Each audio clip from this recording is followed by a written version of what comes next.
పరిశుద్ధమైన జనుడు, పరిశుద్ధమైన వ్యక్తి. ప్రియులారా, వారు ఏం చేసేవాళ్ళంటే ఒక మంచి డ్రెస్ వేసుకునేవారు, వైట్ అండ్ వైట్, పొడుగాటి అంగి వేసుకొని, ఒక పెద్ద కిరీటం పెట్టుకొని, రాజదండం మాదిరిగా ఒక ప్రవక్త దండం పట్టుకొని వారు నడుస్తూ ఉంటే ప్రియులారా ఒక పరిశుద్ధమైన వ్యక్తి వచ్చినట్లుగా భావించేవారు.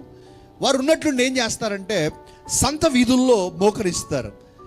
సంత వీధుల్లో మోకరించి, పరిశుద్ధుడు అయిన తండ్రి, మోషే, అబ్రహాము, యాకోబుల దేవా అనేసరికి ఆ చుట్టూ ఉన్న ప్రజలందరూ కూడా ఓ పరిశుద్ధమైన వ్యక్తి, పరిశుద్ధమైన వ్యక్తి అని భావించేవారు. ప్రియులారా, మానవులందరూ కూడా పాపులే. మనమందరం కూడా యేసుక్రీస్తు రక్తము ద్వారా కడగబడాల్సిన వారిమే.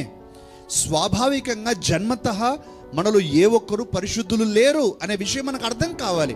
కానీ వీరు మాత్రం నేను అందరికంటే పరిశుద్ధుణ్ణి అనేటువంటి కాన్సెప్ట్ తెచ్చారు. అందుకని వారు ఏం చేసేవారంటే, నువ్వు బాగుపడాలంటే నీ పాపములు నాకు చెప్పాలి, నువ్వు స్వస్థత పొందాలంటే నేను మాత్రమే చేయి పెట్టి నీ కొరకు ప్రార్థన చేయాలి, నీకు శుభము జరగాలంటే నువ్వు నాకొచ్చి నీ కష్టాలు చెప్పుకుంటే నీ కష్టాన్ని నేను దేవునికి చెప్పి దేవుని దగ్గర నీ గురించి రికమెండేషన్ చేసి దేవుడి నుంచి సహాయం నేను తీసుకుని వచ్చి నేను నీకు అందిస్తాను అనే కాన్సెప్ట్ తెచ్చారు.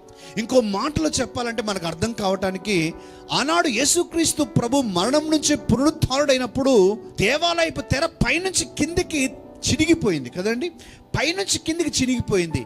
ఈ పారంపర్యాచారాలు ఎట్లాంటివంటే చినిగినటువంటి ఆ తెరను కింద నుంచి మళ్ళీ కుట్టడం అన్నమాట. నా ద్వారానే నువ్వు దేవుని దగ్గరికి రావాలి, నా ద్వారా కాకపోతే నువ్వు రాలేవు అనే కాన్సెప్ట్ తెస్తున్నారు.